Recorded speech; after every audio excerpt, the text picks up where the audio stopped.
Evangelho segundo São Marcos, capítulo 13. O sermão profético, o princípio de dores. E saindo ele do templo, disse-lhe um dos seus discípulos: Mestre, olha que pedras e que edifícios. E respondendo Jesus, disse-lhe: Vês estes grandes edifícios? Não ficará pedra sobre pedra que não seja derribada. E assentando-se ele no Monte das Oliveiras, defronte do templo, Pedro e Tiago e João e André lhe perguntaram em particular: Dize-nos quando serão estas coisas e que sinal haverá quando todas elas estiverem para se cumprir? E Jesus respondendo-lhes começou a dizer: Olhai que ninguém vos engane, porque muitos virão em meu nome, dizendo: Eu sou o Cristo, e enganarão a muitos. E quando ouvirdes de guerras e de rumores de guerras, não vos perturbeis, porque assim deve acontecer, mas ainda não será o fim. Porque se levantará nação contra nação e reino contra reino, e haverá terremotos em diversos lugares, e haverá fomes. Isto será o princípio de dores. Mas olhai por vós mesmos, porque vos entregarão aos concílios e às sinagogas. Sereis açoitados e sereis apresentados ante presidentes e reis, por amor de mim, para lhes servir de testemunho. Mas importa que o evangelho seja primeiramente pregado entre todas as gentes. Quando, pois, vos conduzirem para vos entregarem, não estejais solícitos de antemão pelo que haveis de dizer, mas o que vos for dado naquela hora, isso falai, porque não sois vós os que falais, mas o Espírito Santo. E o irmão entregará à morte o irmão, e o pai o filho.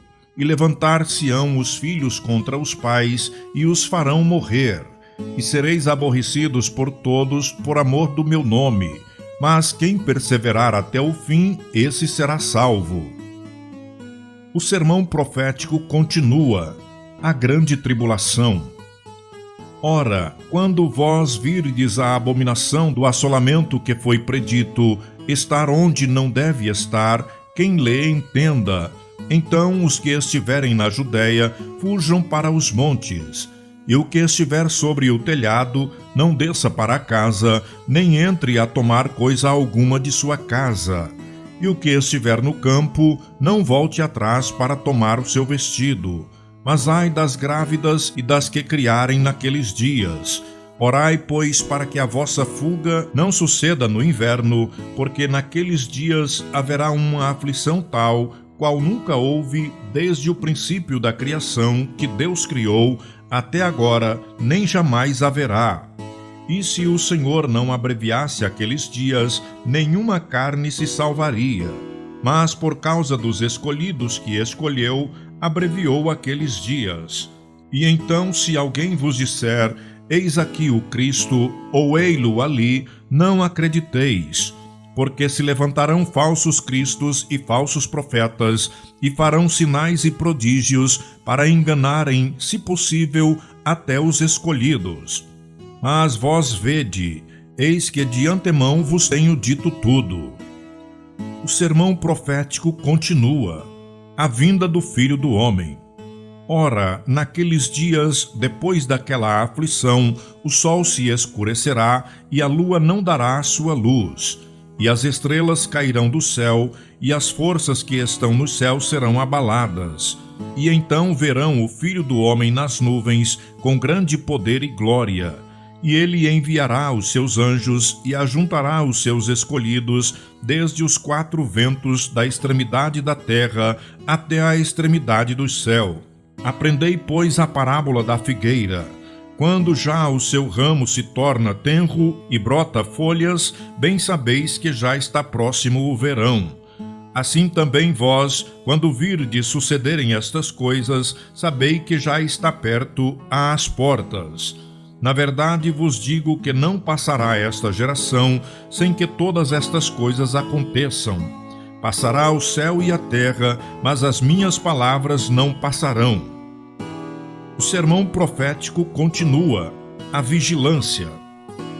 Mas daquele dia e hora ninguém sabe, nem os anjos que estão no céu, nem o Filho, senão o Pai. Olhai, vigiai e orai, porque não sabeis quando chegará o tempo. É como se um homem, partindo para fora da terra, deixasse a sua casa e desse autoridade aos seus servos, e cada um a sua obra, e mandasse ao porteiro que vigiasse.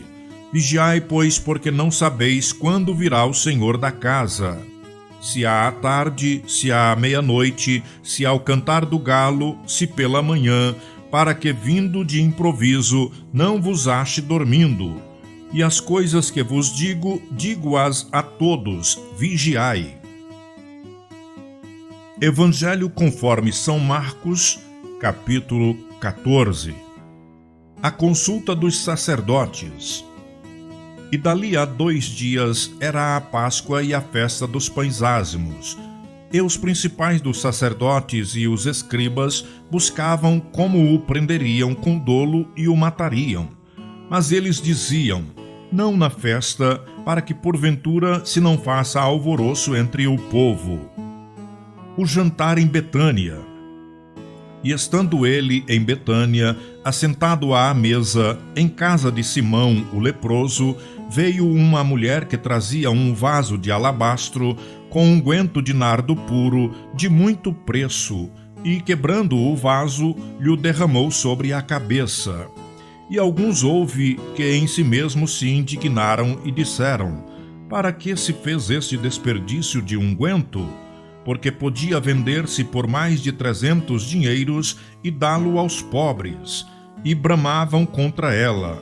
Jesus, porém, disse: deixai-a, para que a molestais?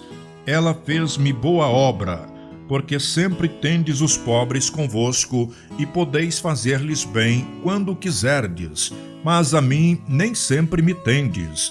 Esta fez o que podia, antecipou-se a ungir o meu corpo para a sepultura.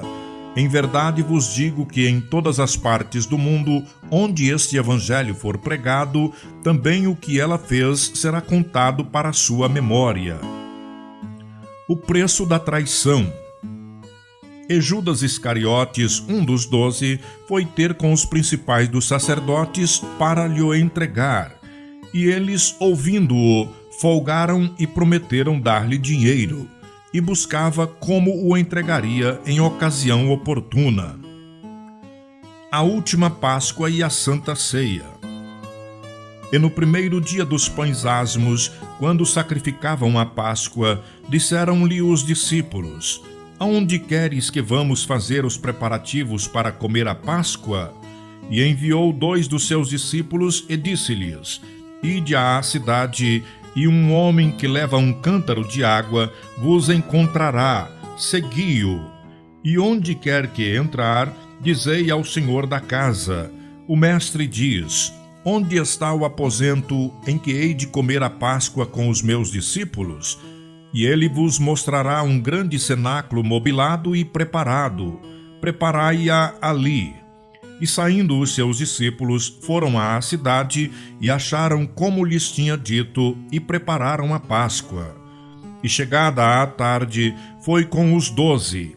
E quando estavam assentados a comer, disse Jesus: em verdade vos digo que um de vós que comigo come há de me trair. E eles começaram a entristecer-se e a dizer-lhe um após outro: porventura sou eu, Senhor? E outro: porventura sou eu, Senhor? Mas ele respondendo disse-lhes: é um dos 12 que mete comigo a mão no prato. Na verdade, o Filho do Homem vai, como dele está escrito, mas ai daquele homem por quem o Filho do Homem é traído. Bom seria para o tal homem não haver nascido. E comendo eles, tomou Jesus pão, e abençoando-o, o partiu, e deu-lhe, e disse: tomai e comei, isto é o meu corpo. E tomando o cálice, e dando graças, deu-lhe, e todos beberam dele. E disse Jesus: isto é o meu sangue, o sangue do Novo Testamento, que por muitos é derramado. Em verdade vos digo que não beberei mais do fruto da vide até aquele dia em que eu o beber novo no reino de Deus. E tendo cantado o hino, saíram para o Monte das Oliveiras. Pedro é avisado. E disse-lhes Jesus: todos vós esta noite vos escandalizareis em mim, porque escrito está: ferirei o pastor e as ovelhas se dispersarão. Mas depois de eu haver ressuscitado, irei adiante de vós para a Galileia. E disse-lhe Pedro: ainda que todos se escandalizem, nunca porém eu. E disse-lhe Jesus: em verdade te digo que hoje, nesta noite, antes que o galo cante 2 vezes, 3 vezes me negarás. Mas ele disse com mais veemência: ainda que me seja necessário morrer contigo, de modo nenhum te negarei. E da mesma maneira diziam todos também. Jesus no Getsêmane. E foram a um lugar chamado Getsêmane, e disse aos seus discípulos: assentai-vos aqui enquanto eu oro. E tomou consigo a Pedro e a Tiago e a João, e começou a ter pavor e a angustiar-se. E disse-lhes: a minha alma está profundamente triste até a morte. Ficai aqui e vigiai. E tendo ido um pouco mais adiante, prostrou-se em terra, e orou para que, se fosse possível, passasse dele aquela hora. E disse: Abba, Pai, todas as coisas te são possíveis. Afasta de mim este cálice. Não seja, porém, o que eu quero, mas o que tu queres. E chegando, achou-os dormindo, e disse a Pedro: Simão, dormes? Não podes vigiar 1 hora? Vigiai e orai para que não entreis em tentação. O espírito, na verdade, está pronto, mas a carne é fraca. E foi outra vez e orou, dizendo as mesmas palavras. E voltando, achou-os outra vez dormindo, porque os seus olhos estavam carregados e não sabiam que responder-lhe. E voltou 3ª vez e disse-lhes: dormi agora e descansai. Basta, é chegada a hora. Eis que o Filho do Homem vai ser entregue nas mãos dos pecadores. Levantai-vos, vamos, eis que está perto o que me trai. Jesus é preso.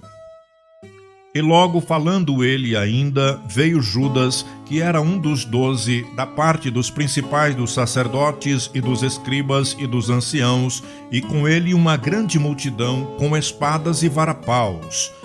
Ora, o que o traía tinha-lhes dado um sinal, dizendo: aquele que eu beijar, esse é, prendei-o e levai-o com segurança.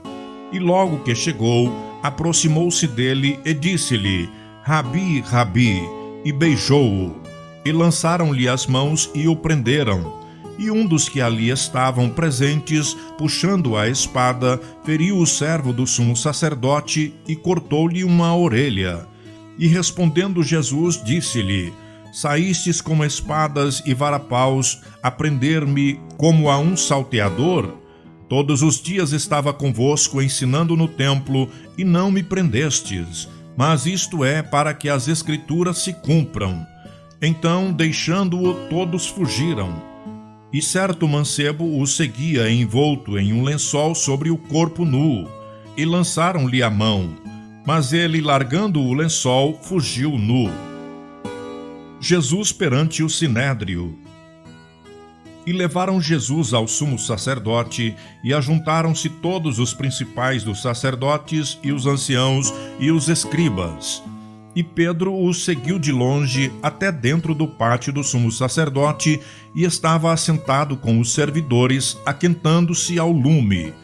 E os principais dos sacerdotes e todo o concílio buscavam algum testemunho contra Jesus para o matar, e não o achavam, porque muitos testificavam falsamente contra ele, mas os testemunhos não eram conformes.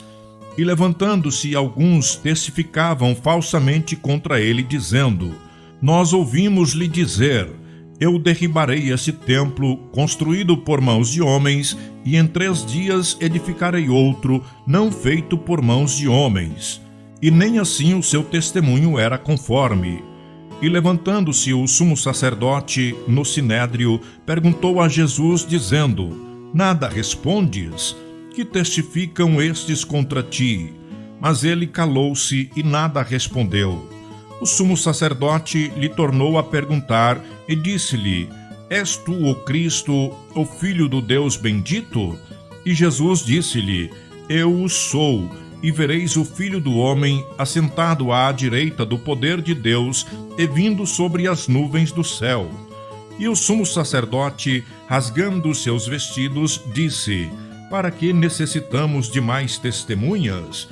Vós ouvistes a blasfêmia, que vos parece? E todos o consideraram culpado de morte. E alguns começaram a cuspir nele, e a cobrir-lhe o rosto, e a dar-lhe socos, e a dizer-lhe: Profetiza. E os servidores davam-lhe bofetadas. Pedro nega a Jesus. E estando Pedro embaixo no átrio, chegou uma das criadas do sumo sacerdote, e vendo a Pedro, que se estava aquentando, olhou para ele e disse: Tu também estavas com Jesus o Nazareno. Mas ele negou-o, dizendo: Não conheço, nem sei o que dizes. E saiu fora ao alpendre, e o galo cantou. E a criada, vendo-o outra vez, começou a dizer aos que ali estavam: Este é um dos tais. Mas ele o negou outra vez. E pouco depois, os que ali estavam disseram outra vez a Pedro: Verdadeiramente tu és um deles, porque és também galileu. E ele começou a imprecar e a jurar: Não conheço este homem de quem falais. E o galo cantou segunda vez. E Pedro lembrou-se da palavra que Jesus lhe tinha dito: Antes que o galo cante 2 vezes, 3 vezes me negarás tu. E retirando-se dali, chorou.